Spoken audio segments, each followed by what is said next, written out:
factors women consider when deciding on firearm access and storage practices. Our research questions are, what patterns can be identified in the motivations for firearm purchases among women in the United States? What patterns can be identified in the motivations for training with firearms among women in the United States? What are the patterns in firearm storage practices based on different purchasing motivations? Do these storage practices differ between women who purchase firearms for self-protection and those who do not? Do these storage practices differ when there are children in the home? Okay, so for our methodology, we started with the idea of conveniently sampling 17 participants using a semi-structured questionnaire. However, it was challenging to find our proposed sample of 17 females due to the privacy and sensitive nature of the study. We were able to find participants through snowball sampling of female interviewees and ended up interviewing 13 participants. And we did not oversample on race. So for the demographics, our participants were aged between 23 and 60 years, with the majority owning handguns. 6 out of these 13 participants had children who either lived with them or visited frequently. All participants had received formal education, with some attaining up to a master's level. The participants resided in various states like Washington, North Carolina, Texas, and Washington, the District of Columbia, with the majority being from Washington state. So to situate and assess our findings, we utilize the socio-ecological model. This framework is widely used in public health and is recognized in violence prevention work as a way to highlight complex interactions between social structures and offer a lens to assess these interactions. When you look at the sketch diagram below, we posit that gun ownership and unsafe gun storage patterns increase the risk of homicide and suicide, which in turn causes firearm injury and violence. This interplay in the socio-ecological model intersects the individual, relationship, community, and societal levels of violence prevention. And it is through this lens that we analyze our finding. The individual level consists of personal use of firearms and storage. Relationship level highlights the social network influences, such as the gun culture within one's family. The community level examines the built environment, the factors in the culture, and the policy practices, while the societal level looks at broader social and cultural norms. This lens helps policymakers, researchers, and solution providers better target messages that cut across different levels in the socio-ecological model. Iffy, you have 5 minutes. Okay, so for the sake of time, I'll go through one of the findings and hope that you can take time to look at the slides for the rest. So regarding our findings on firearm storage patterns, we observed the common practice where guns are locked but loaded. Storage locations ranged from closets to bedside or drawers, tables, depending on the individual's perception of safety. When you look at the socio-ecological model, this intersects with the individual and relationship levels, where social networks influence firearm use and exposure. We found that women who prioritize firearm access are likely to store their guns loaded and ready to go, while those whose primary intention is not self-defense tend to lock up their guns and keep them unloaded. We also found a consistent pattern of safer storage practices when there are children in the home. According to the socio-ecological model, social structures such as policing practices play a significant role in these decisions, as well as individual perceptions of harm. I'm going to read out this quote on the screen that says, if we have company coming, or if there are children coming to the house, or if there is a child that arrives at the house, and when I say child, I mean anybody, even if they are over 18, but don't act like they are over 18. If there's somebody in my house, I don't care if they're staying for an hour or overnight, it gets locked up, because one, in the state of North Carolina, that's the law. If a child gains access to your weapon, it may only be a misdemeanor, but if they accidentally discharge the weapon or hurt someone, then you are liable. So in conclusion, our findings add to the body of knowledge that can help inform legal means counseling for women. For example, understanding the specific reasons why women own guns and the particular ways they store their firearm can guide context-specific counseling. For our limitation, we did not oversample on race and resident states, which can reveal some patterns of ownership, trading, and storage that we may have missed by having more participants from Washington state. So this is the next step for this study, as well as publishing the findings. I want to thank the FIPREP team, that the authority of Dr. Rabi, who kept me motivated through weekly sessions. And I also want to thank Dr. Kesley Conrick for her invaluable contributions to this work. And here I would stop. These are my references, and thank you so much.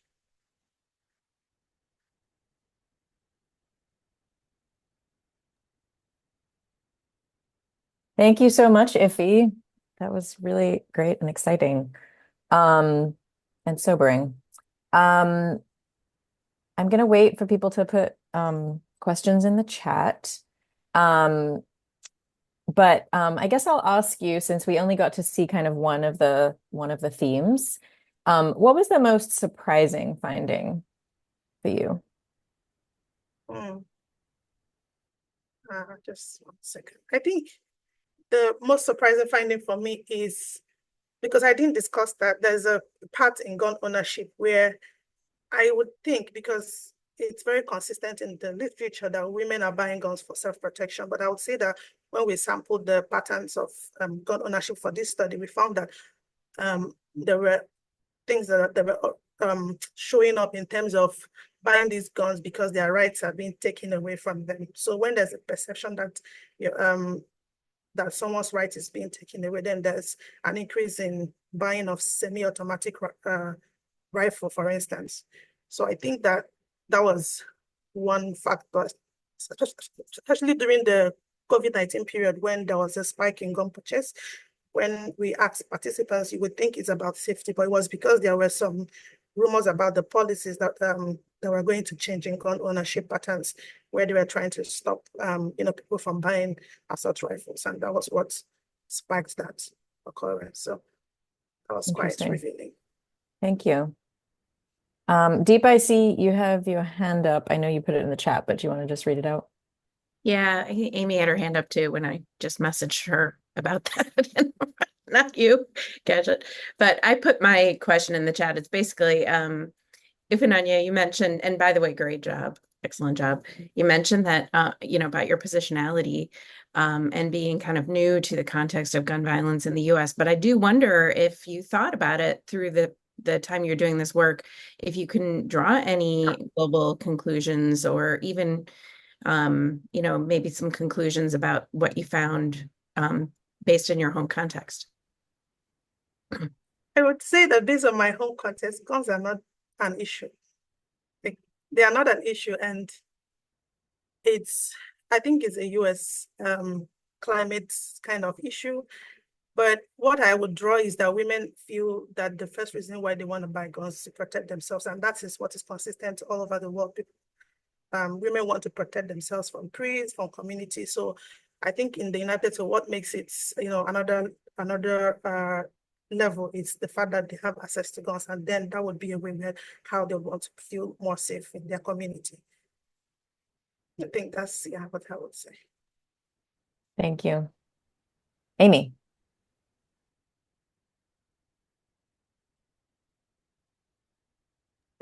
Sorry, there's the unmute button. Thank you, Iffy. Nice job. I wonder if you might, United States and gun possession is a very politically fraught topic. Clearly people have deep feelings about their right to possess a gun. And I wonder if you might talk about whether you uncovered any of these feelings, whether women feel as strongly about the politics of gun ownership as perhaps their partners or other people in their lives. Is politics ever a motivation for gun possession? I would say that I asked that question specifically. I wouldn't say it's the politics per se. I think it's the fact that people think that even when you police guns, it will end up in the wrong hands. And if it ends up in the wrong hands, it affects the good ones. So people want to protect themselves before it gets to the wrong hands. And and I think people are, from the people that I interviewed, they understand gun policies. They know that it protects them. But they also live in rural areas where when they call 911, they're not going to get there within 5 minutes. So they want to be able to protect themselves before the law gets to them or before the shooter gets to them. So the That's what I reasons are would more say. personal than political. It's more personal than political.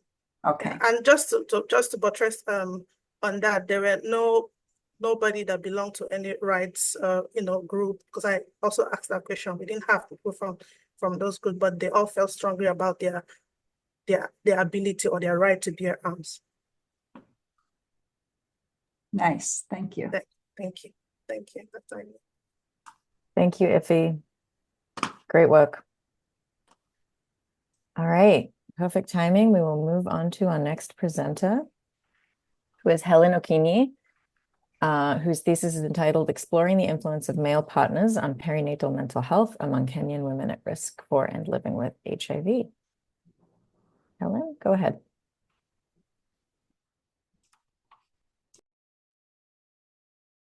Thank you. Thank you, Keke. Thank you, everyone. And welcome to my presentation. Oops. Okay. Oh.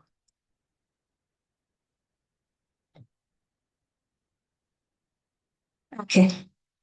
Thank you. I will be sharing findings on a study that was exploring male partner influence on perinatal mental health among women living with HIV or at risk for HIV in Kenya.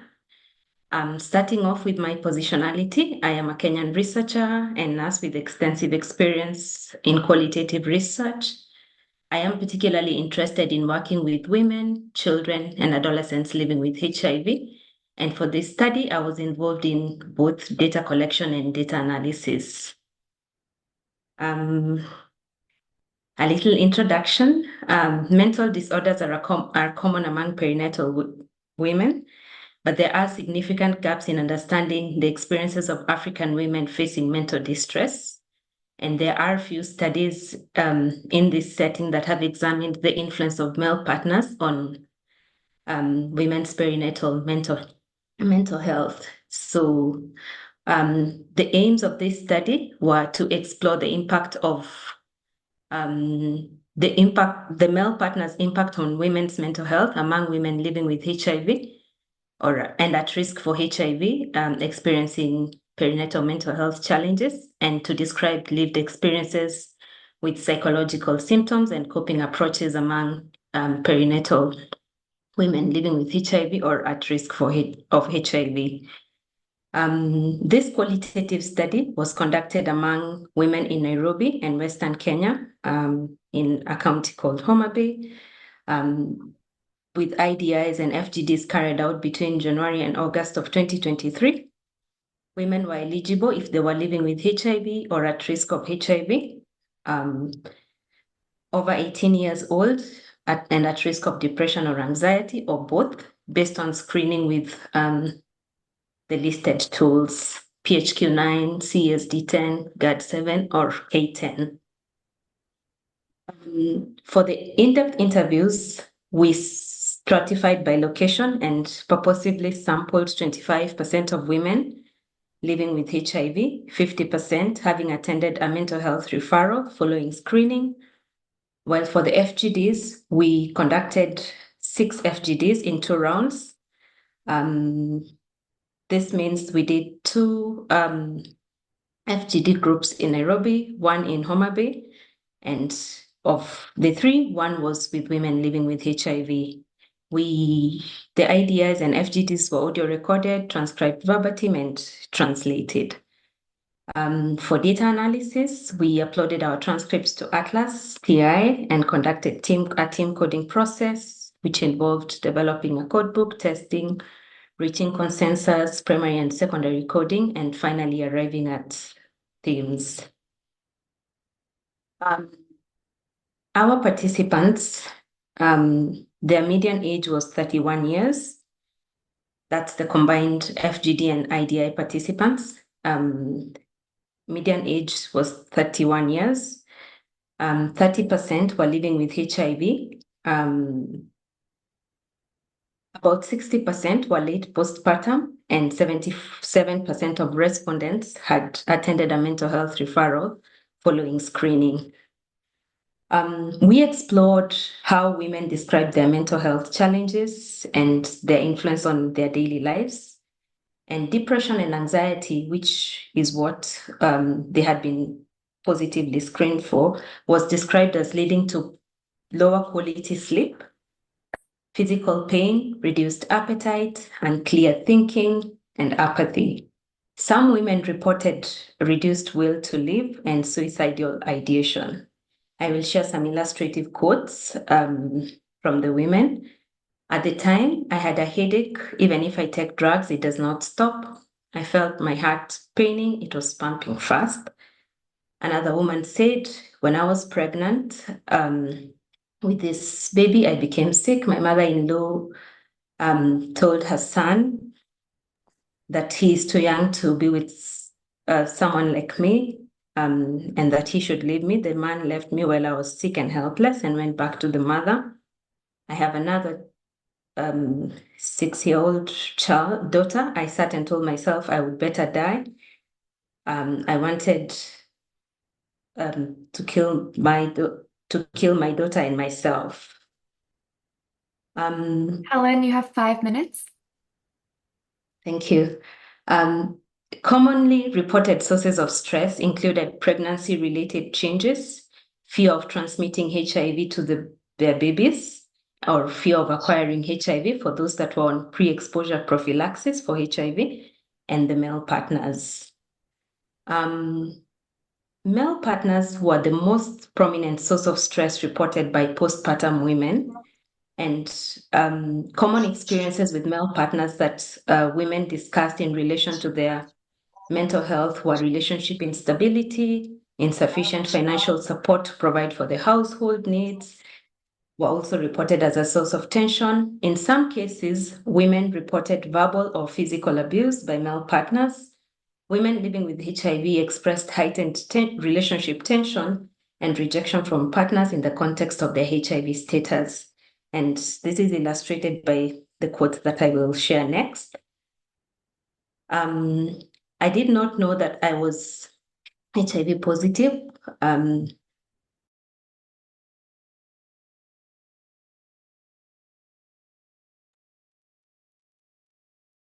Sorry. I didn't know that I was HIV positive until I was pregnant with this one and went to the clinic at 3 months. I didn't know how to break the news to my husband. Just a moment, I'm having slight technical. They told me not to tell him that I was positive, but give them his number and they would call him and see how to convince him to get tested. They called him, but he refused to go. So we started having issues in the house and we separated at 3 months of pregnancy. Another participant said, maybe at home you have stress from your partner and you don't want anybody to know about it.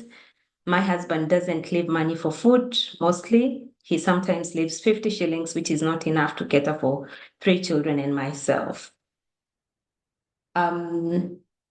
When asked about potential underlying causes of relationship tensions, women described that their male partners were exhibiting signs of their own mental health challenges. These included anger or chronic stress, and women highlighted that their male partners lacked avenues to process these concerns, and that acts of abuse or maltreatment of women may be connected with male partner psychological distress. I will just read one of the quotes. When a man is stressed, it replicates in the house. You will find that he knocks down everything, beats the children and the wife, quarrels with the wife. Everything that is happening in the house is not as he wants. Helen, you have 2 minutes. Notably, women mentioned that their male partners can be a source of mental health support during pregnancy. They also emphasized that the men need mental health support just as much as women do. In this quote, this participant says, if one has an understanding husband, this can also make them very happy during pregnancy because the husband doesn't contribute to their stress. When we situated the coping strategies that were shared by women within the socio-ecological model, and what we found is that approaches to coping with perinatal mental health challenges on the individual level included praying, singing, listening to music, taking a walk. And women also reported distractions from their mental health concerns, that distraction from their mental health concerns was helpful, such as playing with their children, socializing with others. And at the community level, approaches included going to church or women groups that were connected to church or HIV care peer support groups. In summary, since men have such a strong impact on women's mental health, and since women recognize stresses on men have repercussions in their own lives, family-oriented mental health programs could be beneficial in supporting mental well-being of women. The women we interviewed also referenced coping strategies, and since not all women have this same coping skills, therefore we recommend that expanded mental health services could incorporate common coping strategies such as church, community, or peer support. As I conclude, I would like to acknowledge the study participants, collaborators, mentors, my thesis committee, chaired by Gabrielle, and together with Irene and Dalton. Thank you.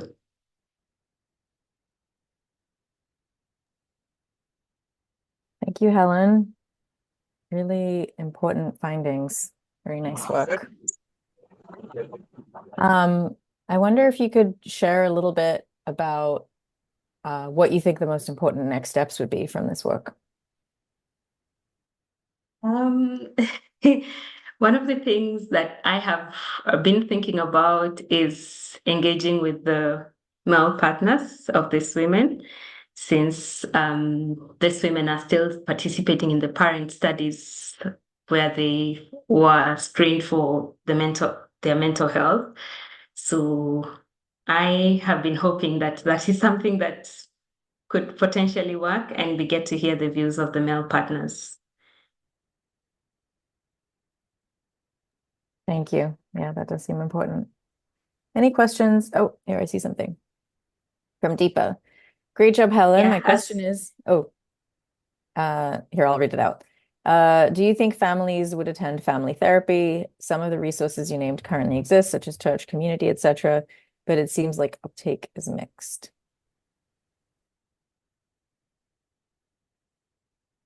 Thank you, Deepa, for that question. We did, in a small way, explore that with the women. It's not reported here, but they had some interesting suggestions on how to get the men on board, because it's also been seen to be challenging to get men to go to therapy or come to the clinic for counseling or such kind of services, or utilize what's available in the community. And some of the interesting things they said were like, visiting them at home and, just striking a random conversation that directly doesn't touch on counseling, and then slowly just building rapport and eventually talking to them about mental health and the support that is available either within the community or within the health system. So, yeah, I think we could possibly also hear from them if we have a chance to do the next steps, which is hearing from the men in terms of what they think about supporting women's mental health and even just their own mental health.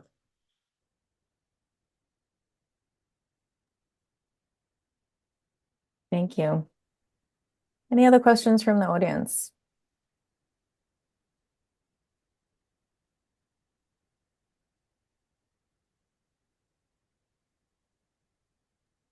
I can't find the hand raised, so I'll just raise it in real time. Helen, the kinds of services that the women who screened for depression or anxiety were referred to, what was the level of training of those providing the services? I'm just wondering what the composition for expanded services. I'm just wondering what the category would be that would do that. That's why I'm asking about what exists now. Thank you, Gabrielle. For those that were referred, often they were referred within the health facilities where they were receiving other services. And increasingly, facilities now have counselors, trained counselors, either within the HIV clinic or for the ones that were receiving pre-exposure prophylaxis, they would still have access to a counselor. I think that was the level. We don't have psychologists in plenty, so I think mostly they received services, counseling services from a trained counselor.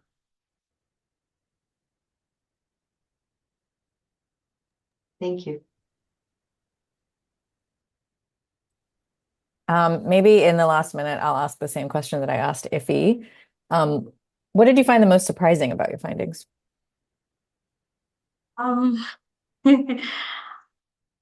First of all, I think for this study, we weren't exactly looking at the male partners. We were looking at in the larger study, we weren't looking at the male partners per se, but we were looking at what women would describe as their lived experiences, what are their sources of mental distress, and it was striking that male partners were a prominent source of distress. And so we decided to explore this in detail than we had initially intended. So that was very interesting. And we kind of moved the study from the initial, just looking at the initial description of their experiences to now discussing the male partners. So that was altogether interesting. Thank you, Helen. Great work. All right, we will move on to our next presenter, who's Cynthia Alma, whose thesis is entitled Acceptability and Utility of a Decision Support Tool in Enabling Young Women to Make Informed Choices About PrEP Options.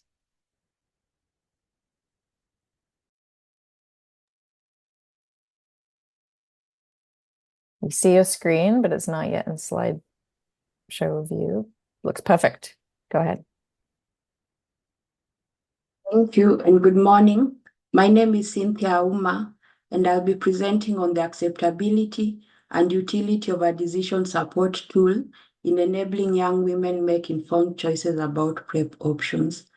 My thesis committee includes Connie Kellam as the chair, with Elizabeth Bukusi, Deborah Donald, and Kenneth Mugwanya as members. A brief positionality statement. I'm a cisgender Black African woman living and working in Kisumu County, the study location for the Kenyan site with a high HIV prevalence of 17.5%. I'm English, Swahili, and Luo speaking, the three primary languages of the participants at the Kenyan site. My role in this project was data collection, recruitment for the Kenyan site, as well as data analysis. On the background, HIV remains a global epidemic, with sub-Saharan Africa being disproportionately affected. In sub-Saharan Africa, adolescent girls and young women account for over 77% of new HIV infections among young people. HIV pre-exposure prophylaxis efficacy has been shown to increase with adherence. However, adherence and persistence remains a challenge. Long-acting PrEP formulations are becoming more available. Therefore, AGYW will need to make informed choices. Delivery in sub-Saharan Africa has been associated with a number of challenges, such as busy healthcare environments with long patient queues, clinicians feeling overwhelmed, thus leading to insufficient PrEP counseling, clinicians feeling less conversant counseling on new PrEP options. Among other challenges, a client-facing decision support tool could help clients make informed choices and fill this gap.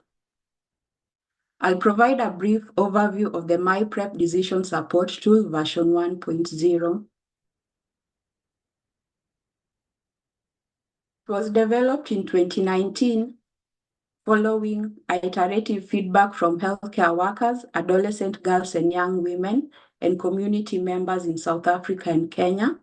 It was then evaluated in a randomized controlled trial in Johannesburg, South Africa, where it showed increased PrEP persistence at month 1 by twofold and high acceptability.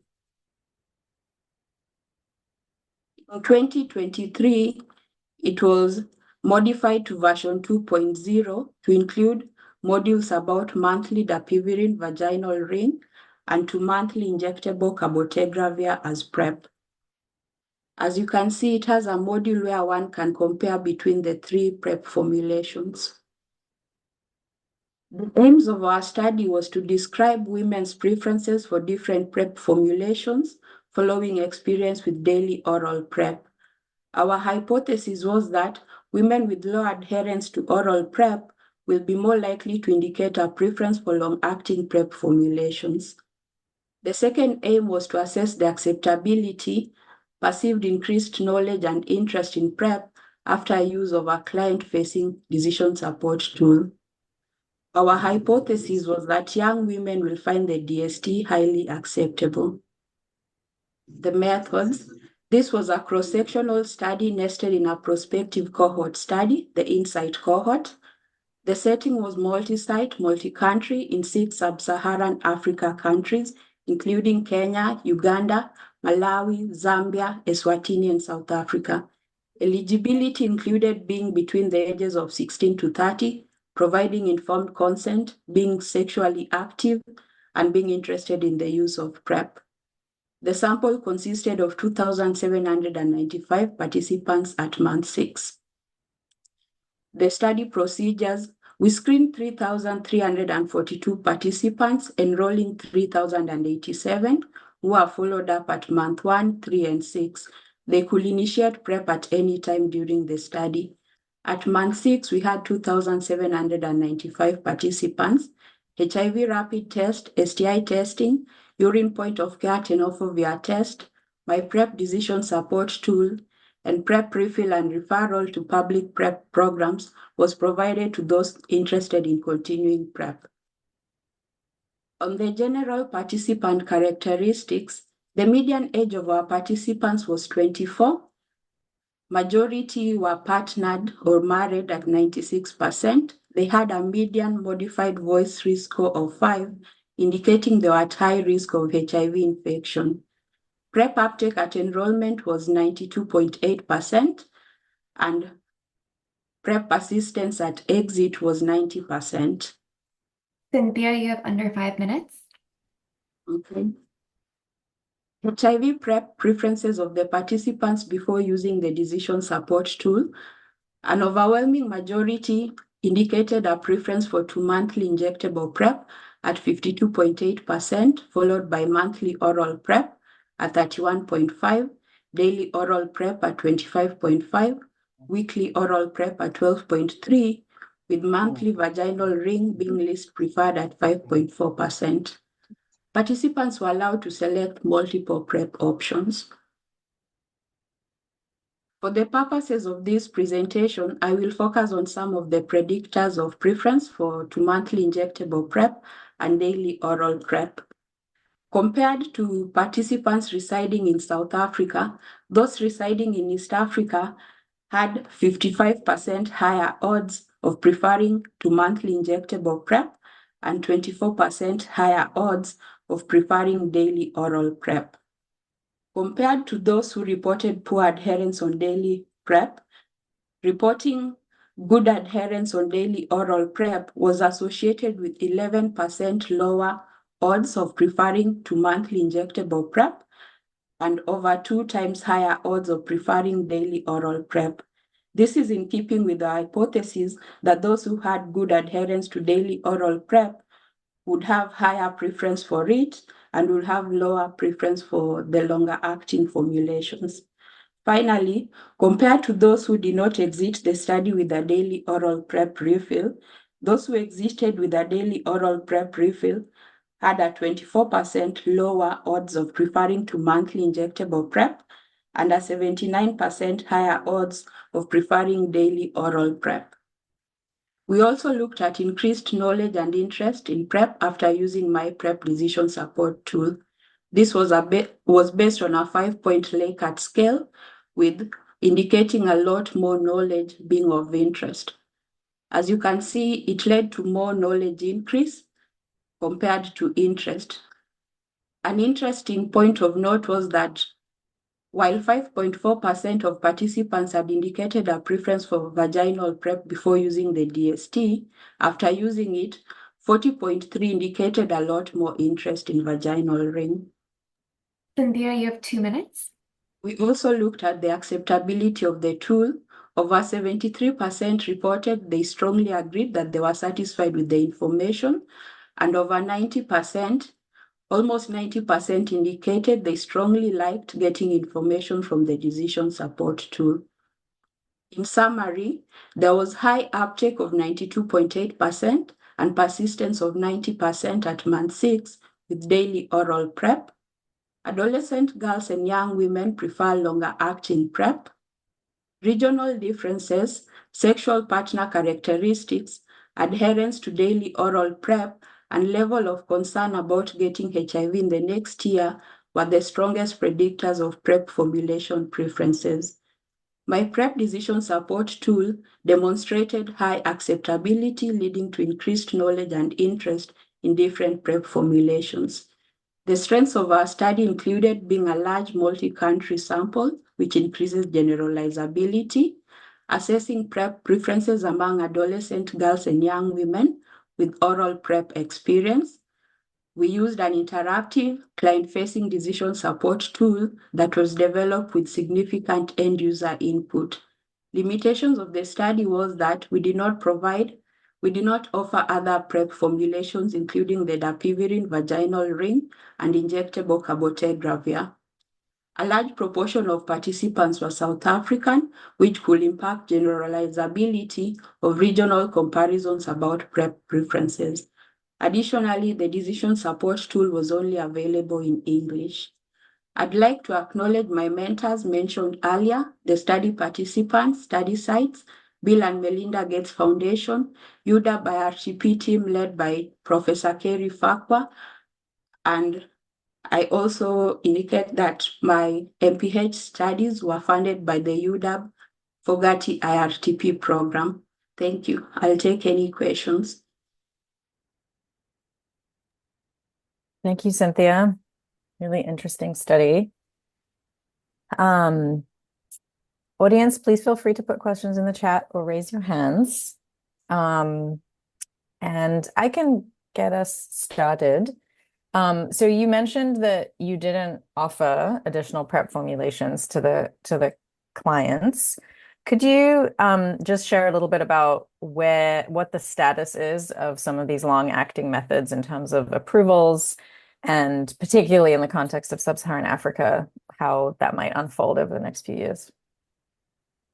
Okay.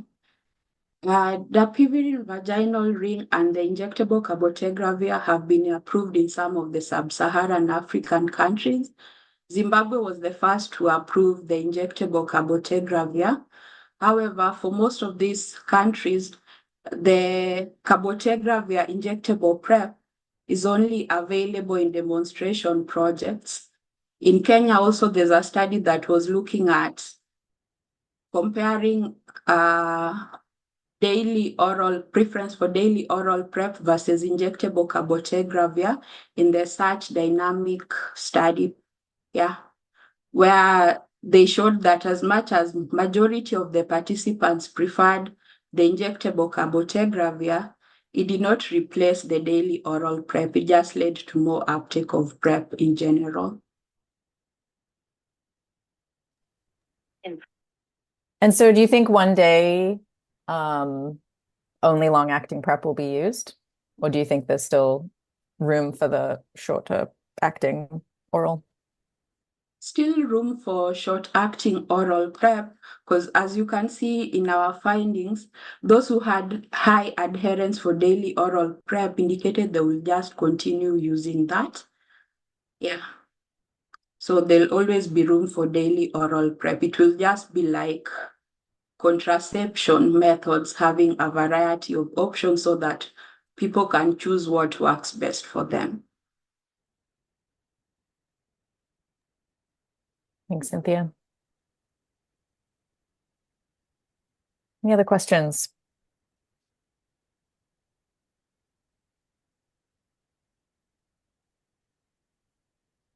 All right, I guess your presentation was crystal clear.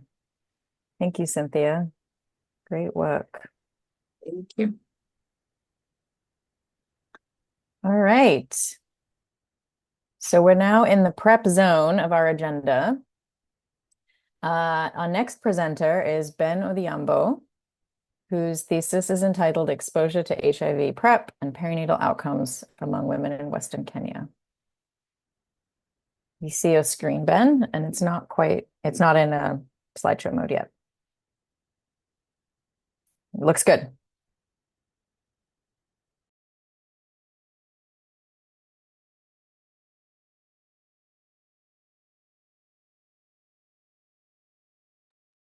Thank you. Thanks to my good friend Cynthia for setting up the prep zone.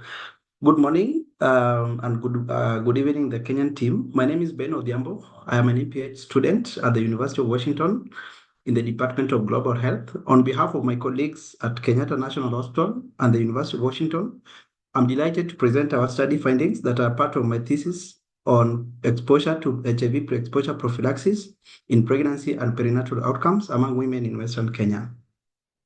I extend my deep appreciation to my thesis committee and mentors led by Dr. Gillian Pinter for their invaluable support and guidance throughout this work. I am a Kenyan residing and working in Western Kenya, speaking the local language of the participants. I coordinated 3 studies and utilized the data for my thesis work.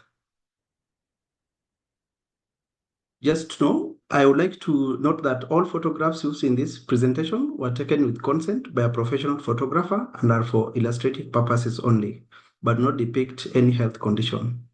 On the background, high HIV incidence among cisgender women of childbearing age remains a public health challenge in Kenya. HIV acquisition risk doubles during pregnancy and postpartum compared to non-pregnant period due to biological alteration, social and behavioral factors.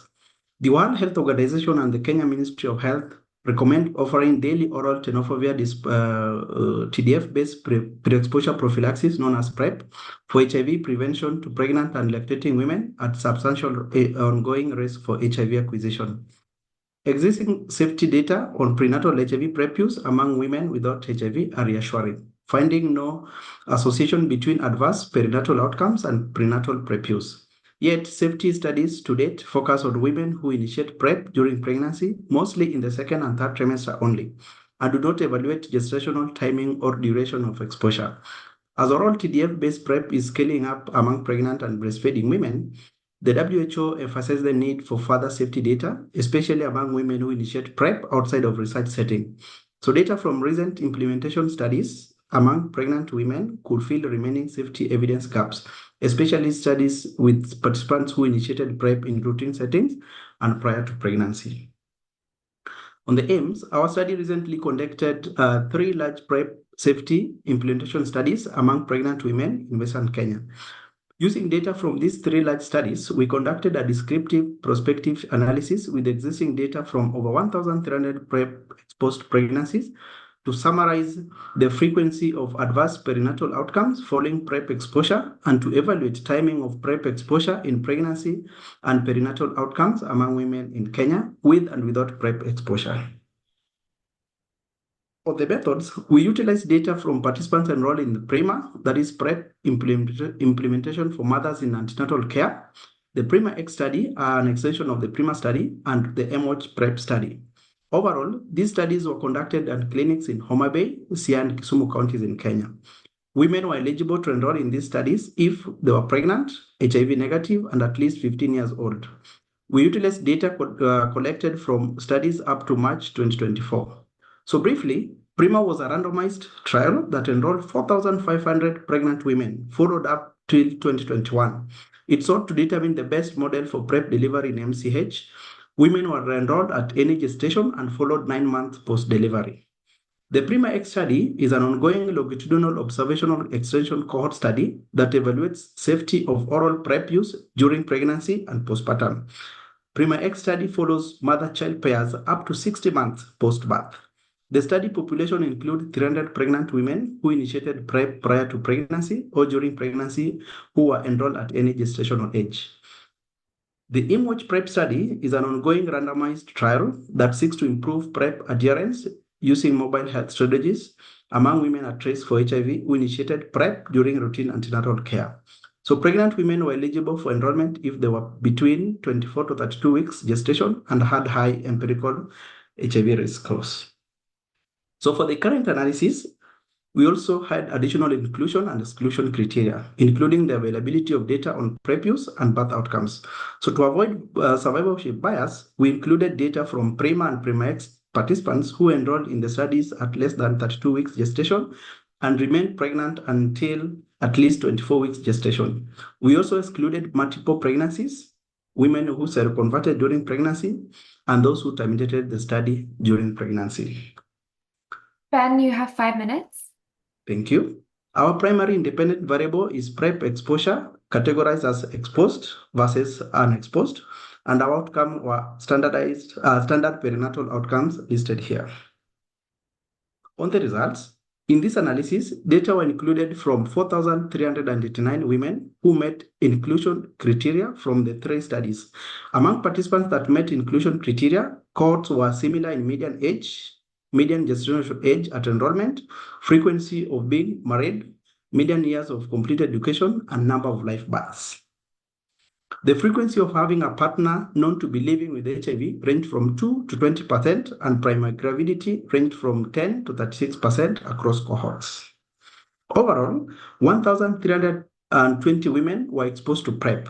More than half of them initiated PrEP during the second trimester, a third in the third trimester, and 3% initiated prior to pregnancy. The median duration of PrEP use during pregnancy was 12.4 weeks. So across all cohorts, rates of perinatal outcome range from 1.5% to 2.7% for stillbirth. And these rates also range from 15.1% to 16.9% for preterm birth, and 1.4 to 3.1% for low birth weight. Birth length was similar across cohorts, though birth length data were only available for 32% of the participants. So rates also range from 0.4 to 0.8% for any congenital anomalies, and 1.6 to 1.7 for neonatal death. Furthermore, there were no significant differences in adverse perinatal outcomes between women without PrEP exposure and any cohort with PrEP exposure. So likewise, we found rates of adverse perinatal outcome were generally similar across each trimester of first PrEP exposure, with no notable differences by exposure status, though some cell counts are small. In exploratory analysis, there was no statistically significant association between stillbirth occurrence and the timing of first PrEP exposure, cumulative PrEP use, or any PrEP exposure during pregnancy compared to no PrEP exposure. Similarly, there was no statistically significant association between the frequency of preterm birth with cumulative PrEP use or PrEP exposure in the second trimester. However, preterm birth was less frequent among those with PrEP exposure in the first trimester and third trimester compared to those without any PrEP exposure in pregnancy.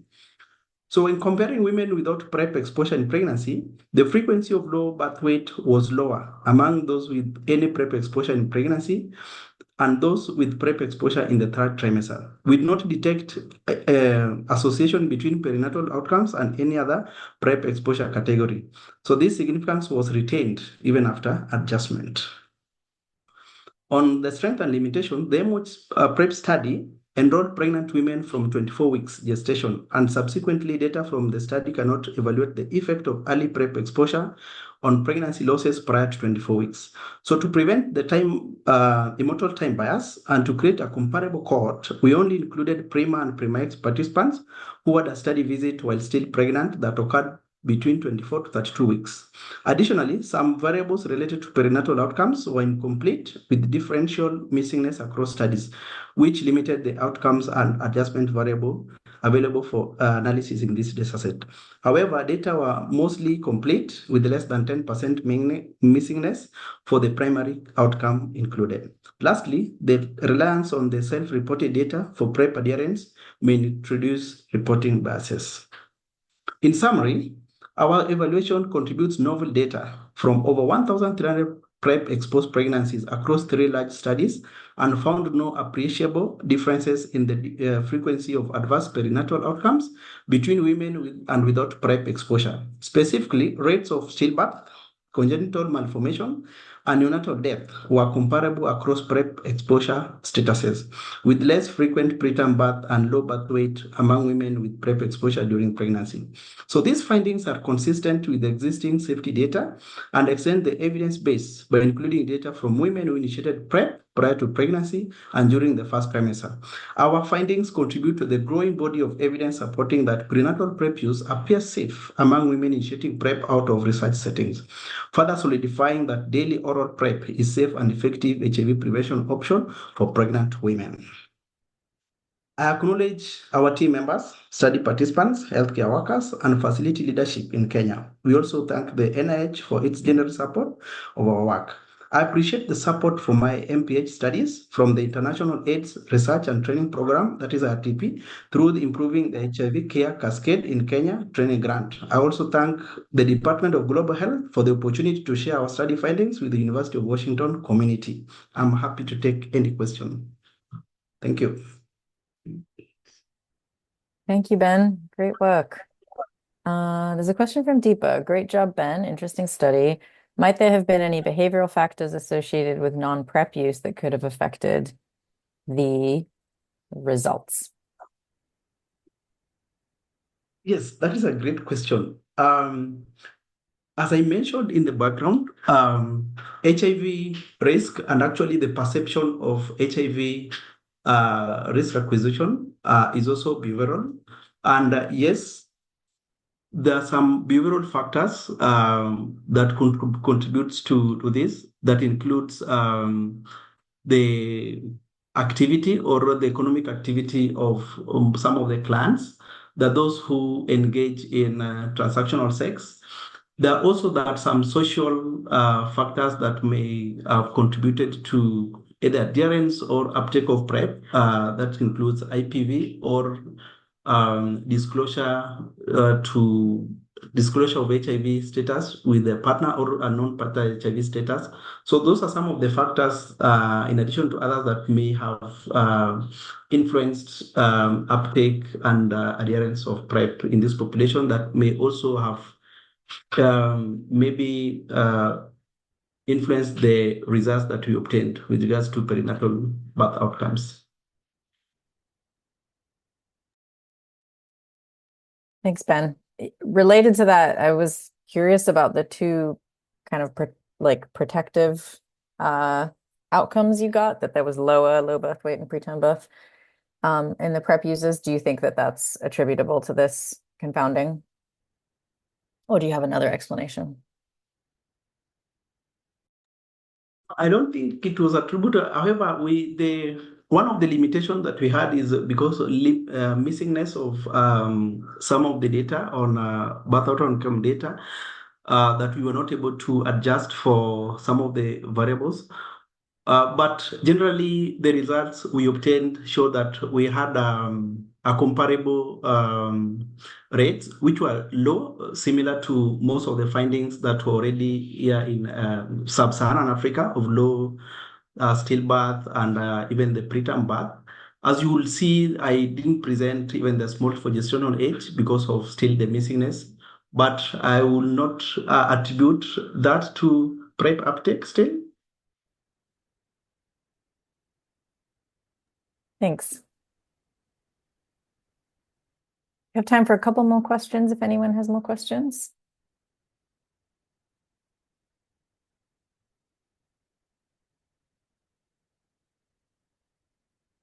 All right. Thank you very much, Ben. Congratulations. Thank you. Thank you, Ronan. I'll give it to you. All right. We will move on to our next presenter, who is Joseph Sila. whose thesis is entitled Impact of Two Stakeholder Selected Implementation Strategy Bundles on PrEP Delivery in Maternal and Child Health Clinics in Kenya.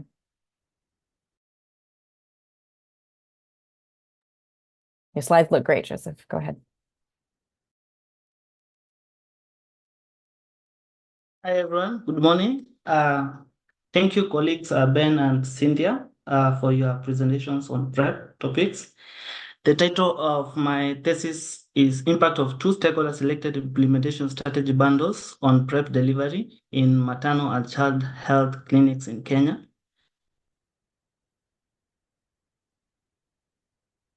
So I'm very grateful to my thesis committee and mentors for their support and guidance in shaping this thesis and also enhancing my professional development. For my positionality statement, I was born and raised in Kenya and have worked as a data manager for this study. I did not participate in data collection, but focused on data cleaning and data analysis, which minimized any potential influence my position might have had on the responses. This is my agenda for this presentation. Women remain at high risk for HIV acquisition during pregnancy and breastfeeding periods. It is notable that approximately 30% of new infant HIV infections are attributable to acute maternal HIV infection during pregnancy and breastfeeding periods. Despite improvements in PMTCT programs, instead maternal infection persists as a significant contributor to infant infections. Therefore, implementing effective strategies to prevent maternal HIV infections becomes increasingly imperative. PrEP, as Ben and Cynthia mentioned, is an attractive option for women during pregnancy and breastfeeding, and integrating PrEP into MCH clinics in the Kenyan public health system is crucial. This integration leverages on high antenatal care attendance to ensure access and uptake among women. Previous studies, including PRIA program in Kisumu County and also PRIMA study in Siaya and Homa Bay counties, demonstrated the feasibility of PrEP integration into MCH clinics. However, qualitative formative work unearthed a spectrum of barriers impeding seamless integration within MCH settings. In addition, PREPARE study identified key barriers and prioritized strategies for piloting. While strides have been made in addressing individual obstacles like myths and misconceptions, the broader health system barriers ranging from increased workload to logistical constraints remains relatively untouched. To address the health system barriers, PREPARE study piloted a series of strategy bundles in an effort to ensure that PrEP delivery in MCH reaches its full potential. This analysis will evaluate the impact of these strategy bundles on PrEP delivery in MCH clinics. We used data from the recently completed PREPARE study to answer the following aims: to determine whether an implementation strategy bundle of task shifting PrEP counseling from clinicians and nurses to HIV testing providers and training different healthcare providers is associated with improvements in PrEP implementation outcomes in integrated delivery of PrEP in MCH clinics. And aim 2, to determine whether an implementation strategy bundle of PrEP, health talks at the waiting base, and use of communication aids is associated with improvements in PrEP implementation outcomes in integrated delivery of PrEP in MCH clinics. This study was conducted in Kisumu, Siaya, and Homa Bay counties in Western Kenya, and it utilized a difference in different design with 4 comparison facilities and 4 intervention facilities for each strategy bundle tested. Data collection activities for each strategy bundle was done at 3 months, that is baseline, and 3 months during the intervention. We collected a range of implementation and service outcomes detailed in the next slides from anonymous client exit surveys, time and motion surveys, and also a survey with healthcare workers at intervention facilities. We defined our outcomes in this analysis as follows: PrEP penetration as proportion of women who are counseled about PrEP, PrEP fidelity as proportion of women who received all PrEP-specific steps, that is HIV testing, HIV risk screening, and PrEP counseling. And also we defined timeless as service and waiting times. Client satisfaction, using 6 questions of client to assess their satisfaction with services. And also we did healthcare perception of the implementation strategy packages using acceptability of intervention measures and intervention appropriateness measure scales.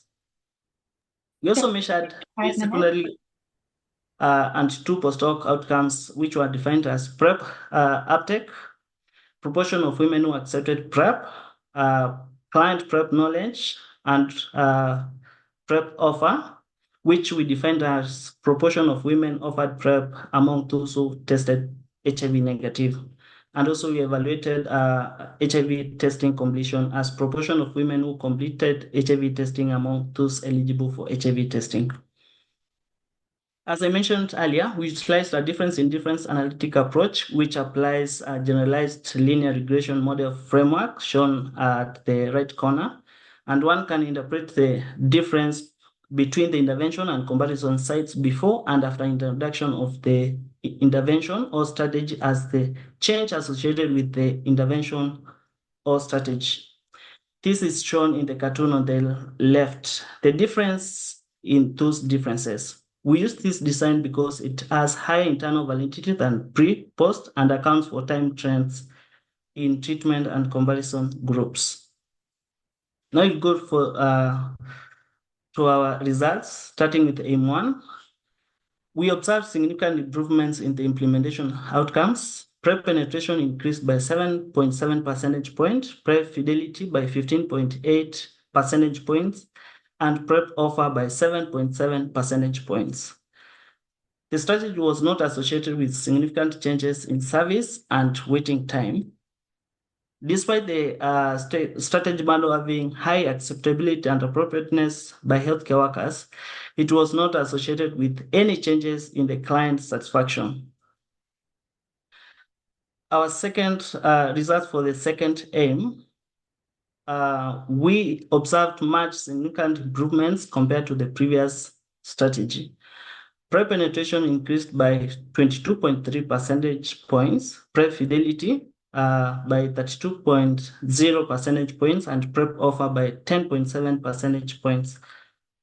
Like the previous strategy bundle, this implementation strategy bundle was not associated with changes in service and waiting time.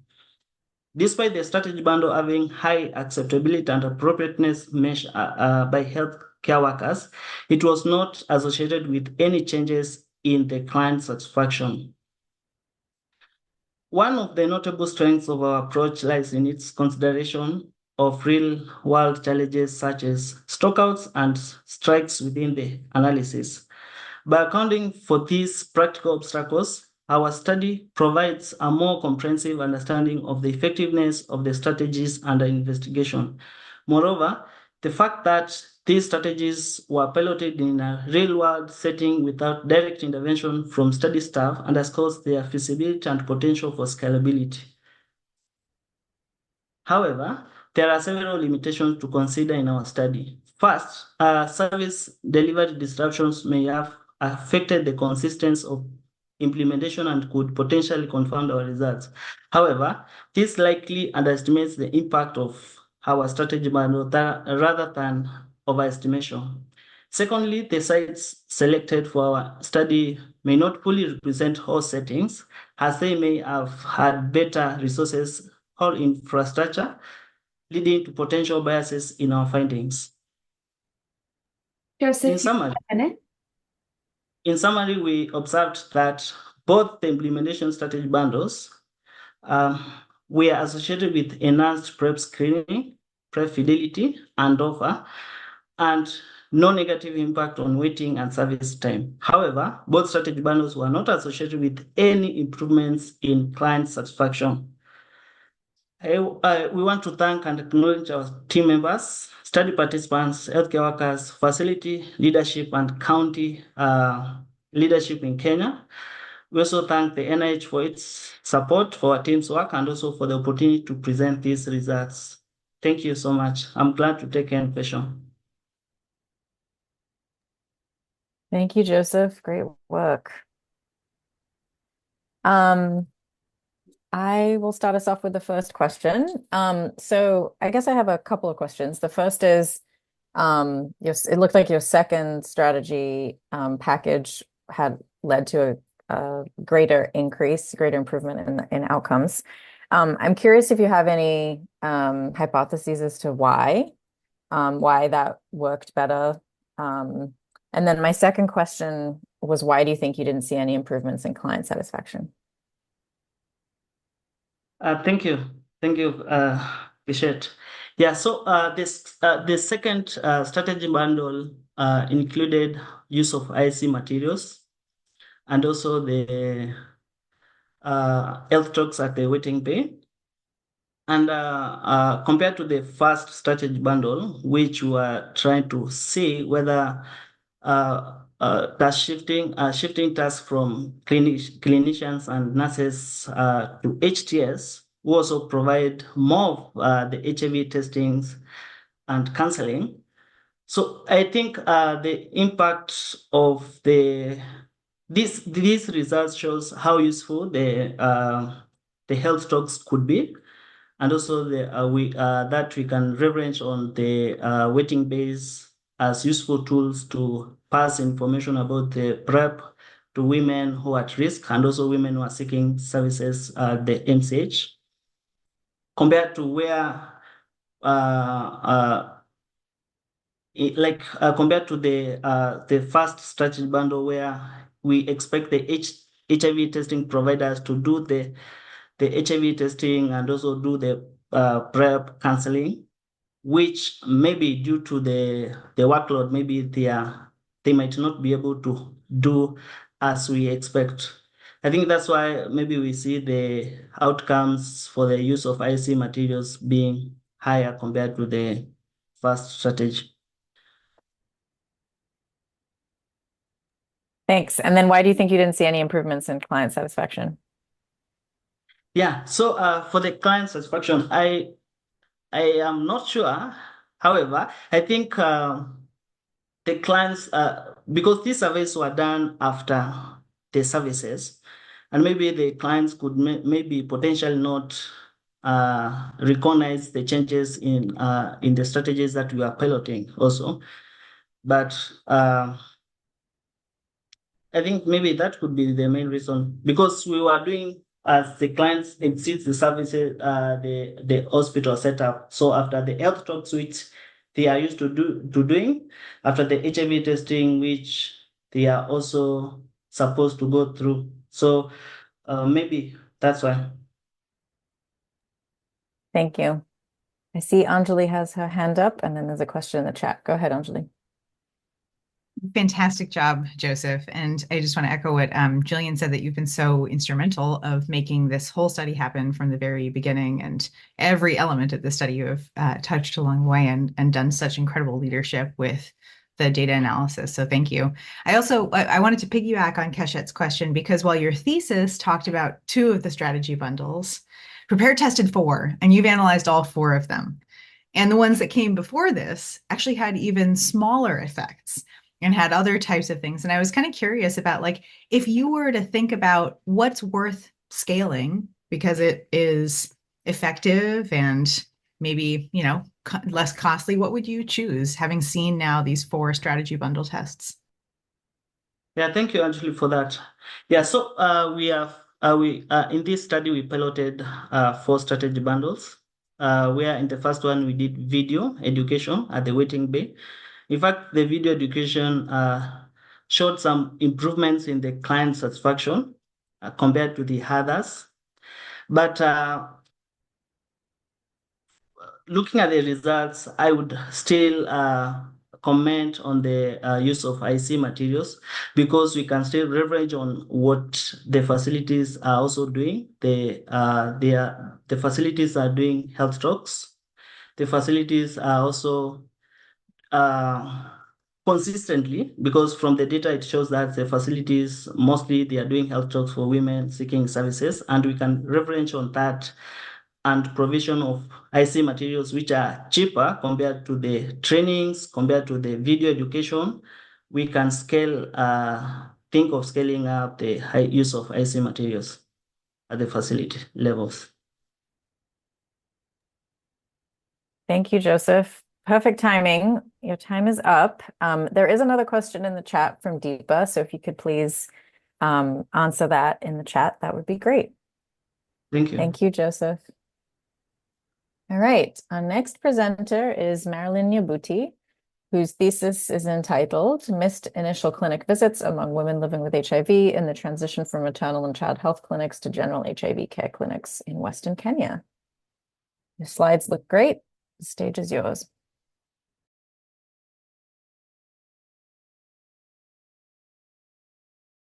It looks like you're muted, Marilyn. Sorry. Can you hear me now? Yes. Okay, thank you so much. And welcome everyone to my thesis presentation today. My thesis is titled Factors Influencing Missed Clinic Visits Among Women with HIV in the Transition from Maternal and Child Health Clinics to the General HIV Care Clinics in Western Kenya.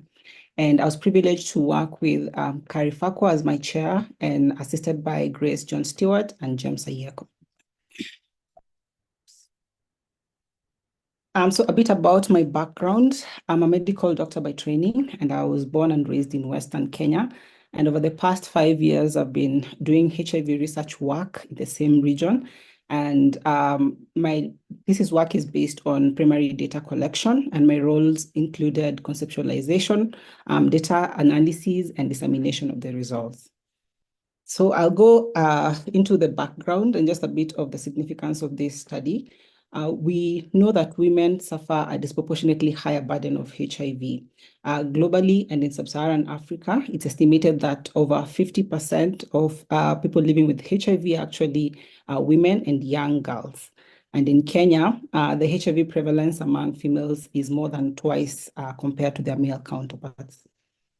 When you look at the disease burden by age in Kenya, and by looking at the graph on your left, you'll note that majority of the women living with HIV are in the reproductive age. And this is important because the prevention of mother-to-child transmission services are currently integrated in the MPH clinic. And that means that women in the reproductive age have to keep oscillating between the MPH clinic and the general HIV care clinics. And this is significant because these clinics differ with how they provide HIV services. And therefore, this period of transition remains a vulnerable period in the HIV care cascade. So some of the gaps that we aim to address with the data we collected included the fact that in Kenya currently, we don't have guidelines for healthcare workers on how to effectively support women during this transition. And secondly, studies that have been done in other parts of sub-Saharan Africa have reported that up to 25% of women living with HIV actually miss their visits during this transition.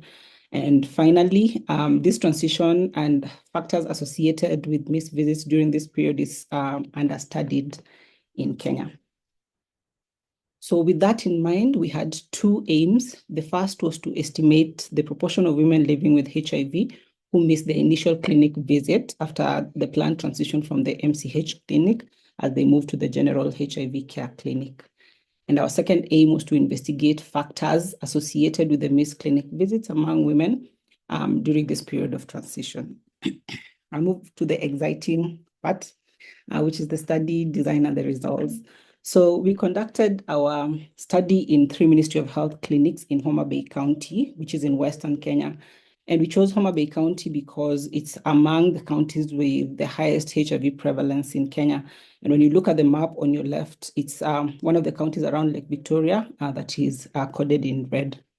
We had two study populations. First, we had the women living with HIV. And for this population, we targeted 150 individuals, and we used a prospective cohort study design. And our second population were the healthcare workers who were providing HIV services at the MCH and also at the HIV clinic. And for this, we targeted 20 healthcare workers. For women to be included in the prospective cohort study, they had to be 15 years and above. They have to be HIV positive and currently on treatment, and they should have completed their PMTCT follow-up and currently scheduled to transition back to the general HIV clinic.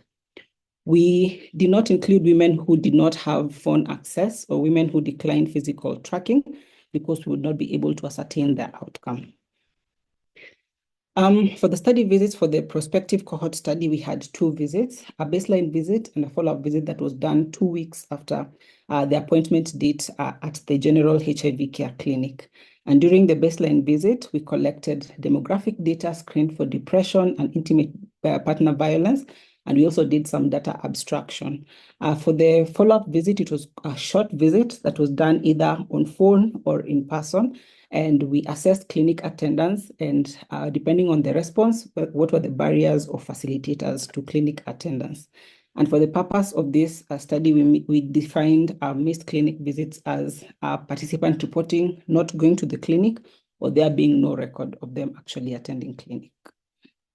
Marilyn, you have 5 minutes. Thank you. So in our analysis, I'll talk about the outcome and just be brief. Our outcome was clinic attendance, and it was a binary outcome. So you either attended clinic or you missed clinic. We did both univariate and multivariate analysis and used logistic regression to calculate our relative risks. And all this was done using the R software. So just go through the recruitment framework. We screened a total of 206 women and enrolled about 75 of those. And the data that I'll be sharing today is based off 99% of those participants. So we had really good retention rate in our study. So of the 152 participants that we enrolled, the median age was 34 years. And majority of our participants were aged more than 25 years. And in terms of our outcome, 52 women missed their clinic visit at the general HIV clinic, which is around 35%. And this was way higher than what we had hypothesized, which was 20%. So move on to the univariate analysis. We looked at 5 correlates, and I want to highlight 2. First was age. We noted that women who were less than 25 years of age were more than 2.5 times more likely to miss their clinic visit, and this was statistically significant.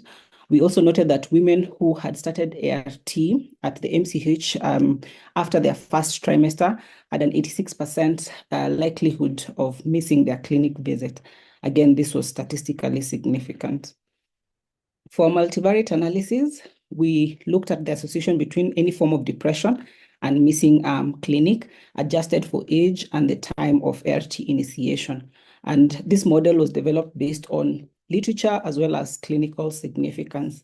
And we found out that women with any form of depression had a 50% likelihood of missing clinic visit, but this association had borderline significance.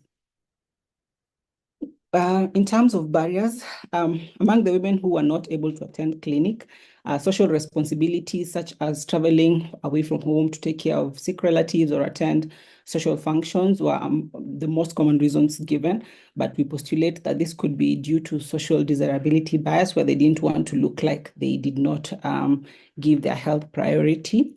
And for facilitators, the current program that offers appointment reminders for clinics was reported as the most common facilitator to clinic attendance. From the healthcare worker survey, what stood out was that the current setting of the general HIV clinic is a significant barrier, is perceived to be a significant barrier to clinic attendance by providers. And this is especially for young women who struggle to fit into the crowd that's providing HIV care at the general HIV care clinic. Additionally, the providers reported that sometimes you come across providers who have a poor attitude towards patients who are considered difficult or patients who are having challenges engaging in care, as well as the long waiting time at the general HIV clinic because of the volume of patients was reported as a perceived barrier to clinic attendance. Other barriers included stigma, as well as inaccurate patient mental model, and insufficient preparation prior to the transition. Marilyn, you have 1 minute, 30 seconds. Thank you. So our study had two strengths that stood out. First is the fact that we used a prospective cohort study design, and this enabled us to demonstrate temporality. And secondly, we used a random sampling approach and also enrolled from 3 different hospitals, and this increased the generalizability of our results. And of course, we were not without limitations. We had a small sample size, and this might have reduced our power to demonstrate statistical significance for some of the correlates that we were interested in. So in conclusion, in Kenya, a significant proportion of women living with HIV missed their visit after transitioning from the MCH post-PMTCT. And this calls for a structured approach when transitioning women post-PMTCT, just to allow for adequate preparation as well as targeted intervention, especially for young women, women who are newly diagnosed with HIV or newly started on ART, as long as women who screen positive for depression. Additionally, there's need for implementation studies that will test out innovative approaches on how to address these transition barriers in this demographic group. I'd like to acknowledge everyone who supported me during my MPH training as well as during my research, and especially thank my funders, the Fogarty International Center through the IRTP program, as well as the Global Mental Health Travel Fellowship. Thank you all, and I'll take questions. Thank you, Marilyn. Great work. Deepa has a question. Great and very interesting study, Marilyn. Quick question related a bit to the last presentation. Could ART visits integrated with postpartum visits or even well-child visits help to keep people in care of all types? Thank you, Deepa. And yeah, I think integration is the way to go going forward in terms of service provision. And while PMTCT has been very successful in improving health outcomes for both the children exposed as well as the women living with HIV, there's need to figure out how we can make that transition easy and what integration needs to happen at the point of CCC. I know in Kenya currently there are discussions about integrating the HIV service provision with outpatient department just to reduce stigma and make it easier for people to actually attend clinic and access their care.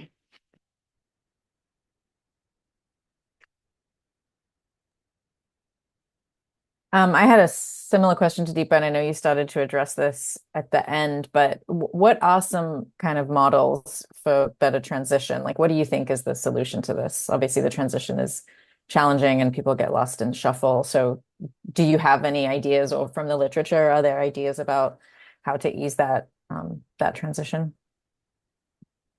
Yeah, and I think for me, what stood out while conducting this research that came out from both the women as well as the providers is the fact that patients are not adequately prepared for this transition period.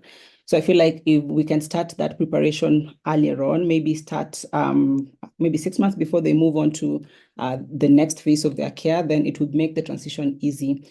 Majority of the women who were newly diagnosed with HIV at the MCH did not know what to expect when they went to the CCC. So that anxiety was a huge barrier in terms of what to expect and the differences that they're going to get in terms of the frequency of visits that they will be getting, the frequency of viral load testing, as well as the psychosocial support structures that are in the MCH and not necessarily available at the general HIV care clinic. And I'm putting in an application for a grant. Hopefully, I'll be able to get that just to test some of the interventions to see what would work for which specific group. Great. That's exciting. Any more questions from the group?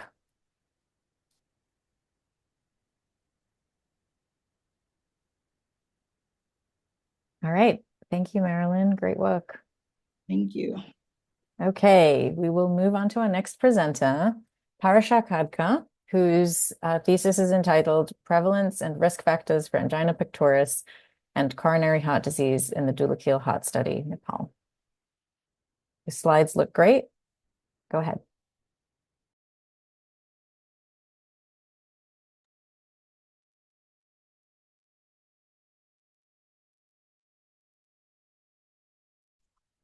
Hello, good morning, everyone. Good morning from Seattle and good evening from Nepal. I am Parasar Kharka, MPH student in Department of Global Health, and I would like to thank the department for the opportunity to present my thesis topic. And I will also like to sincere thank to my thesis chair, Dr. Annette, and my committee members. My topic is prevalence and risk factor for angina pectoris and coronary heart disease in the Tulkal Heart Study, Nepal. I'm excited to share my findings with you and look forward to your feedback and question at the end. Well, sorry, it's not working. Well, going through my personality, I am from Nepal, a small Himalayan country situated in the South Asia between two giant nations, India and China. I hold a bachelor degree in public health and master degree in rural development from Nepal. I am proud to be the first in my family to honor master degree, and I'm thrilled to receive this degree from the prestigious University UW. My previous background includes I am a researcher from Nepal and worked extensively in cardiovascular disease, including diabetes and hypertension implementation study in Nepal. For this project, I am a data analyst and conducting the qualitative research as a part of MPH program. This will be my general outline of my presentation.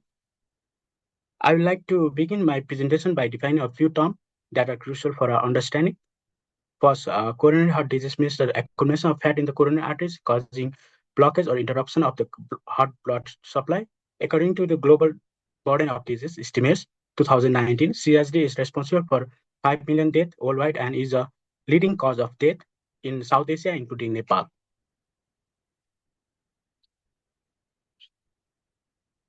The term angina means a type of chest pain that limits movement, is felt over the sternum or in the left arm and chest, and goes away in 10 minutes or less with rest. According to American Heart Association, it is a symptom of CHD. Cardiovascular disease is the leading cause of death globally with 17.9 million fatalities each year. In Nepal, ischemic heart disease accounts for 12.27% of death, often indicated by angina.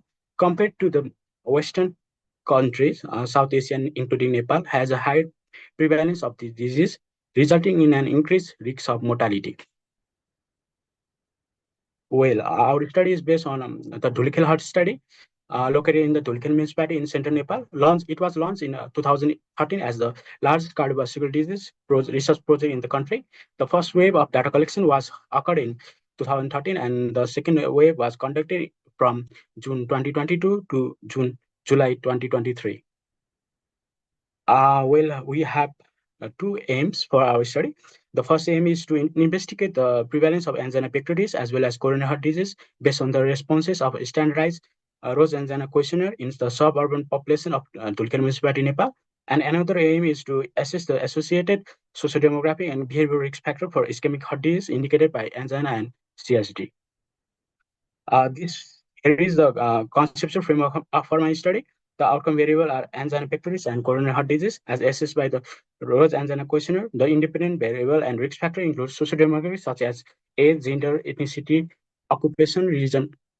Behavioral lifestyle include BMI, smoking behavior, alcohol intake, physical activity, dietary intake, and additionally, we examine diabetes and hypertension as medical condition. The study was a descriptive cross-sectional study based on the findings from the DHS Wave 2 with a sample size of 1,608 participants. As previously mentioned, the study was conducted in Dhulkal municipality located in central Nepal and involved the participants from the second wave of the Dhulkal heart study. The inclusion criteria of the study are participants who are willing to provide informed consent and have been resident of Dhulkal for more than 6 months. We exclude the pregnant women, including individuals under the age of 18 and temporary residents. We use the standardized Rose Angina questionnaire to diagnose angina pectoris and coronary heart disease. This question is designed to assess the frequency and characteristic of chest pain and discomfort experienced by the respondent. Parashar, you have 5 minutes. For the independent variable, we use a validated questionnaire from the Nepal Demographic Health Survey 2016 to gather sociodemographic data. BMI was calculated using weight in kilogram and height in meter. We use the GPAC questionnaire for physical activity. We use global adult tobacco survey to assess the smoking behavior, and DKQ question for dietary habits. Additionally, medical conditions such as diabetes and hypertension were also assessed. Data were collected by a trained research assistant and entered in RECAP application. Project administrator then reviewed the data, corrected errors, and validate it and perform data cleaning. The study received an IRB waiver from the University of Washington IRB committee as it utilized the identified secondary data, and from the KUSMS IRC for the main study. We use data for data analysis. For discrete studies, mean and standard deviation of the continuous variable and frequency percentage of the categorical variable, p-value less than 0.05 were considered as significant in our study. Additionally, logistic regression was performed and effect modification was assessed. For the main result, Table 1 shows the present of descriptive chart detailing the sociodemography and behavioral risk factor for our study. It reveals a higher number of female participants compared to males. The study found that 34.5% of the females and 34.46% of males were overweight, while obesity rates were 17.38% for female and 13.02% for male. Our main finding includes the prevalence of angina to be found 3.42%, and while the prevalence of CSD is 7.565%. It is self-reported data done in a population study. For our multivariate logistic regression, we use forest plot. In our multivariate logistic regression analysis for angina pectoris, we found that angina is associated with age, BMI, smoking, alcohol consumption, and hypertension. Odds for age are found to be 1.05, 3.05 for overweight, 4.32 for obese, 4.17 for former smoker, and 2.818 for current drinker. Conversely, the odds are 0.45 lower among participants with hypertension. Similarly, we conducted multivariable logistic regression analysis for coronary heart disease and found several associations with gender, education, BMI, smoking status, and diet. Specifically, the odds of having CSD are 0.53 times lower for male participant, 0.39 times lower for those with education below high school, 1.6 times higher for those who are overweight, and 1.9 times higher for those who are obese. Additionally, the odds are 2.3 is 5 times higher among former smoker and 1.9 times greater among participants who are with unhealthy diet. Parashar, you have 2 minutes. We conducted an effect modification analysis and found the a modification occurred only on angina pectoris when stratified by hypertension and gender. Due to sample size limitation, adjusted model were not visible and no effect modification was detected for coronary heart disease. This is a summary of our result, and I'm not going through this because of time limitation. The major strength of our study is it defines the characteristics of the population living in the urban part of Nepal, including disease prevalence, risk factor distribution, and the association of CSD and angina with CVD prevalence in Nepalese adults. The cross-sectional study limits causal interference, and due to secondary data, lacks flexibility and may not generalize the pattern of CSD and angina nationwide. In conclusion, studying angina pectoris and coronary heart disease will improve the health system by supporting community programs, fostering collaboration, and increasing engagement. This study will contribute valuable knowledge and guide future studies. At last, I would like to acknowledge the CRT mentors, the IITP team from the Department of Global Health at UW, and our collaborators from Nepal and UW for their invaluable support in conducting my MPH research. I'm also thankful to NIH Poverty Grant for enabling me to pursue my MPH. In closing, I would like to end my quote with Harvey Mackay and dedicate the MPH degree to the families who lost their loved ones during the COVID-19 pandemic. Thank you, Dhanyavad. I now invite any question or feedback you may have. Thank you, Parashar. Great presentation. Really interesting work. Annette, go ahead. Hi, Parashar. Very well done. He was able to shorten it. He was taking a long time before, so very well done in your presentation. I've got two questions that I think might be interesting to other people. The Rose Angina questionnaire was initially developed in Western nations, high-income nations. Where was it validated that made you feel comfortable you could use it? In Nepal. And my second question is, why do you think there was effect modification? Hypertension usually leads to angina. Why do you think in your study you only found it in men, the relationship between hypertension and angina, and not in women? So those are my two questions. Yeah, Anita, can you repeat once again? Sorry. Okay. The first question is, what made you comfortable to use the Rose Angina questionnaire in a setting like Nepal, a low and middle income country? And then go ahead. Thank you for your question. The Rose Angina questionnaire was first used in one of the study in Nepal that was conducted in 2009 by Dr. Abhinav Vaidya in Eastern Nepal.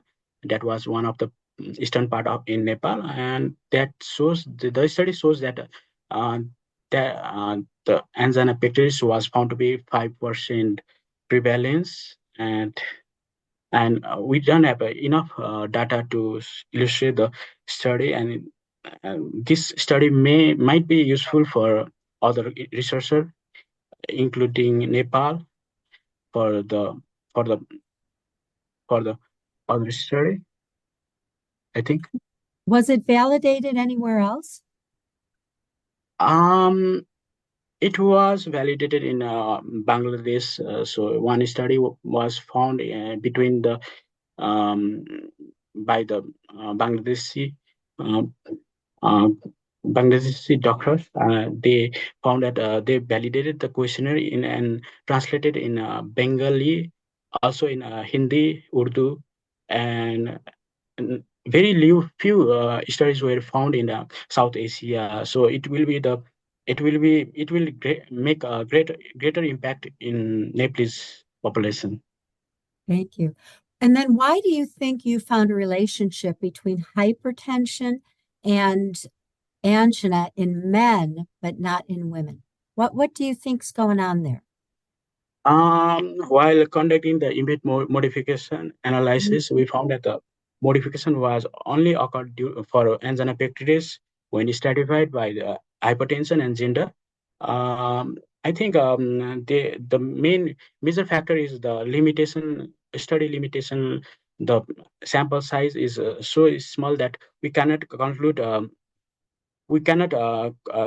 our assisted model, and no effect modification was detected for coronary heart disease. I think hypertension may cause a role in the disease causation. So maybe. Okay, thank you. Thank you, Parsha. And there's a question from Deepa in the chat. Great presentation, Parsha. I'm wondering what you gathered that was new and interesting from your study. This is a similar question to what I asked before. Were you able to get into the black box and understand why we find these risk factors? Well, thank you, Deepa, for your question.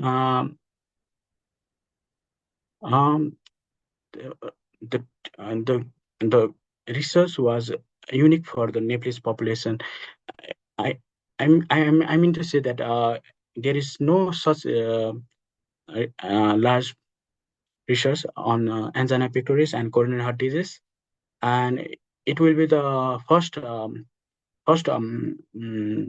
population-based study in a large population, and I think the risk factor for angina will be the BMI, smoking behavior, cardiovascular risk factor, including hypertension and tobacco consumption.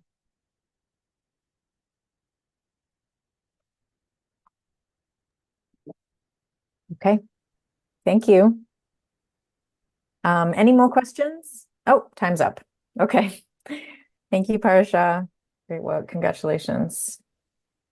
All right. Our final presenter today is Kalitra Welch, who will be presenting her capstone entitled Exploring Maternal Mental Health, a Community Baseline Assessment with BIPOC Communities.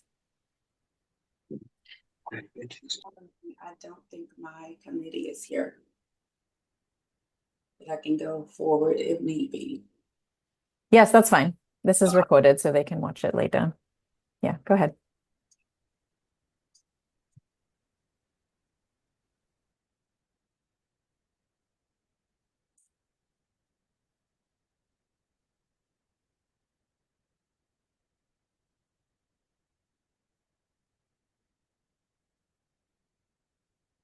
Just a moment, sorry. No problem.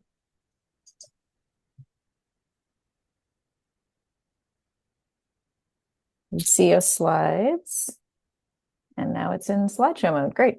Go ahead.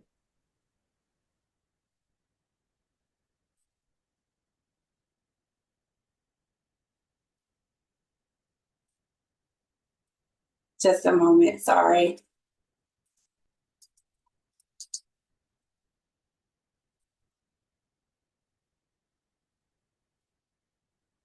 Couldn't find the things on my video on at first. Thank you. Sorry. Okay. So good morning, everyone. So as she mentioned, I'm doing community baseline assessment with BIPOC community organizations. And so wanted to talk about the positionality that's brought to this work and highlight the villager piece. There's an African proverb that states it takes a village to raise a child. And although I've not been pregnant or birthed a child, I'm consistent of being a part of that village and helping to raise children, and just kind of wanted to highlight that lens that is brought to the work. So a little bit about the background of the project. The United States has the worst maternal mortality rate among high-income countries, with leading cause of death attributed to mental health. Black women are 3 times more likely to die than their white counterparts. Given that mental health accounts for a leading cause of death, few initiatives to address maternal mortality focus on mental health. Washington State Department of Health's Maternal Mortality Review Report reviewed pregnancy-related deaths between 2017 and 2020 and found leading underlying causes of pregnancy-related deaths were mental and behavioral health conditions. And findings from this report also indicated that 49% of preventable pregnancy-related deaths were due to discrimination, bias, interpersonal racism, or structural racism.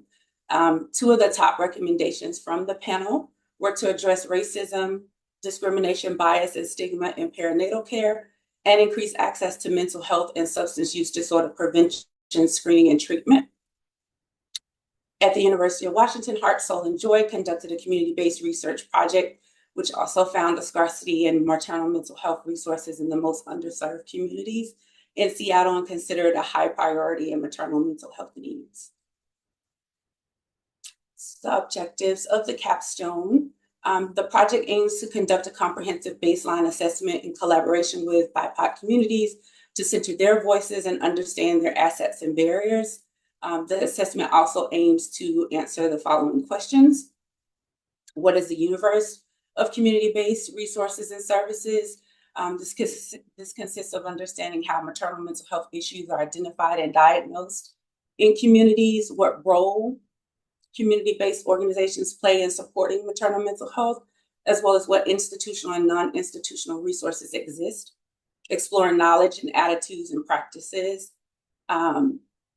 within the communities to understand perceptions and quality of the availability of maternal mental health in communities, as well as examining how cultural beliefs and practices within BIPOC communities impact maternal health, and lastly, understanding actions that communities would like implemented to improve maternal mental health services in communities.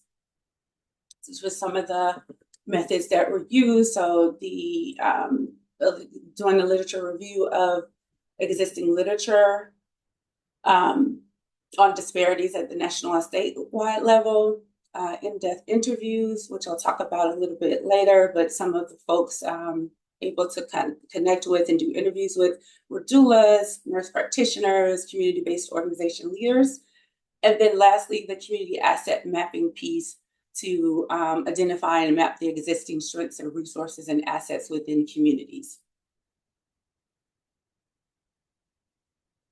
So here are some of the in-depth interview participants to date. So we have Rainier Valley, CMAR Maternity Support Services, Hummingbird, Indigenous Families, Bend the Village, Franciscan Medical Clinic, Community Health Worker Coalition for Migrants and Refugees, as well as Open Arms. So this cloud was generated based off the code book of codes that were created to analyze the transcripts. And so you see the community, maternal mental health are the overarching terms here versus this cloud was created based off of the transcripts that were analyzed. And so a little bit of a difference here between the two. So this is very preliminary findings. I want to talk about what maternal mental health resources exist currently, what are assets and strengths, gaps and challenges, as well as community-informed approaches. Wait, so you have 5 minutes. Okay, thank you. And so this diagram here is based off of the practicum piece that I did, which led towards the capstone. And so this is looking at maternal mental health across Washington State. So looking at who is funding the projects and different services that are focused on maternal mental health, going left to right, sorry. And then the second column just looks at the different task force and coalitions that exist that are focusing on maternal mental health. Third column is program and initiatives that are looking at mental and behavioral health, as well as increasing equity to underserved populations such as BIPOC communities. And then the fourth column are service providers who are either doing some level of maternal mental health services or they're looking to build capacity to provide the services. And then the last column, of course, is kind of this work is informing this last column of how do these communities or how will these communities play into the larger part of maternal mental health across Washington State and what services they have or how to implement care and services so that they are not underserved moving forward.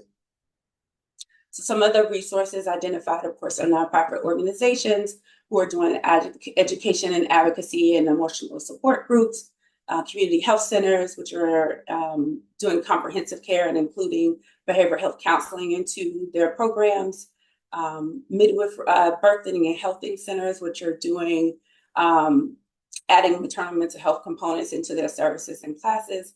Of course, local community programs, which are doing webinars and workshops, and then, of course, peer support from hotlines and crisis centers. So some of the assets and strengths, and I kind of touched on this on the last slide about emotional wellness curriculum, as well as peer-to-peer support. And so providers have emotional wellness curriculum woven into their services, which allows for accessible mental health support, addresses emotional, psychological, and social well-being, offering comprehensive support, and equips mothers with practical skills to manage their health. They also highlight the value of peer-to-peer support as it provides culturally relevant support, leads to less isolation, normalizes mental health conversations, reduces stigma associated with seeking help, and fosters a sense of community, which are crucial for maternal mental health. Go back a slide. Okay, sorry. Got confused on where I am. Okay, and so then some gaps and challenges, the importance of inadequate provider landscape, the absence of language justice. Providers find challenges in connecting communities to support and resources due to the inability to locate BIPOC providers, if that's an interest, providers not being trained in perinatal mental health, the lack of comprehensive models that integrate mental health, as well as a limited number of providers that accept Medicaid, which is due to the low reimbursement rates, as most of the participants thus far have noted that a large variety of the population that they serve have some form of Medicaid. And then providers frequently have difficulties acquiring language justice in terms of translating translation services, as oftentimes translators are, they're booked in advance and then people are canceled, the services are canceled the same day as services, when services are needed, and then translators providing partial information due to lack of comfort with topics, as well as translators advising clients of what they should be doing rather than communicating all of their options. And then the last 1 minute. is just the importance of trust. And so providers noting the importance of trust in yielding the potential for integration of cultural values and beliefs in mental health program, long-term credibility and partnerships, and empowering communities to take ownership of programs and interventions, which would foster a sense of agency and collaboration rather than dependency. So some next steps are to do some additional interviews with therapists and community activists, and then finalizing the resource map of existing resources, as well as a proposal to outline community-based strategies.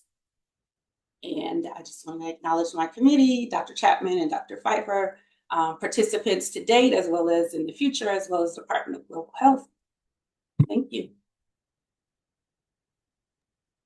Thank you, Kalitra. Congratulations. This is really important work.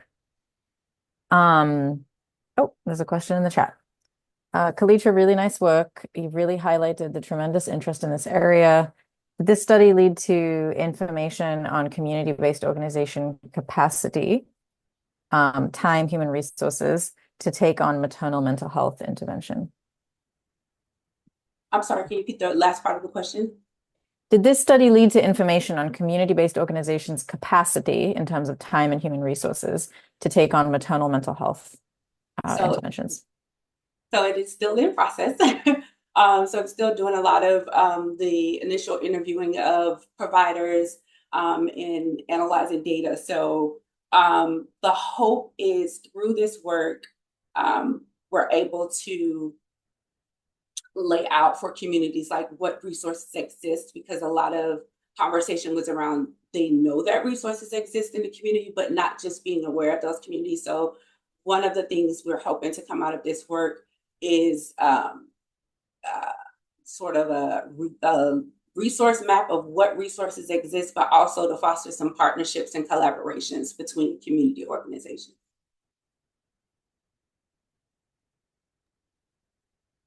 Thank you.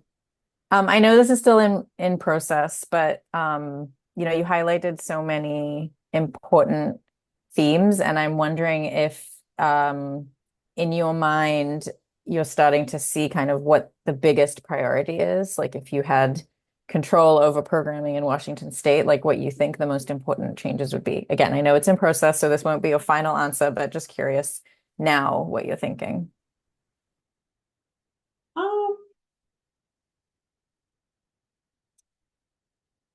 I think just based off of conversations thus far, just that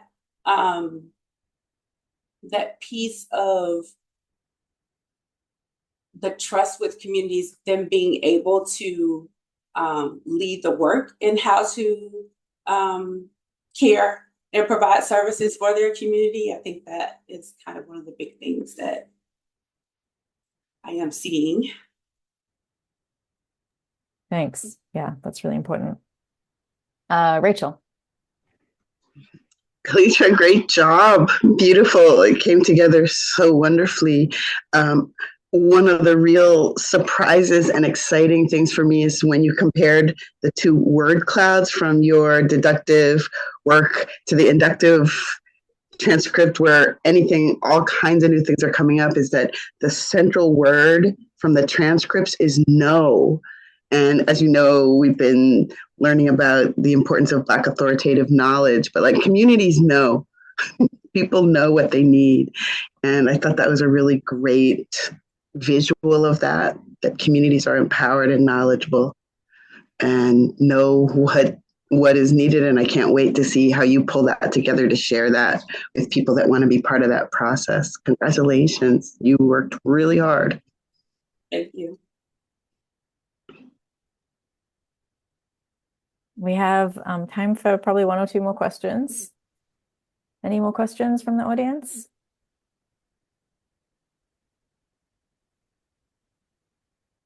All right. Well, thank you so much, Kalitra, and congratulations again. And thank you to all of the presenters. We are so proud of your achievements and so impressed with all of your projects and the contributions that you're making to your different fields. So congratulations on this milestone. And I think we will close the session. Thank you, everyone.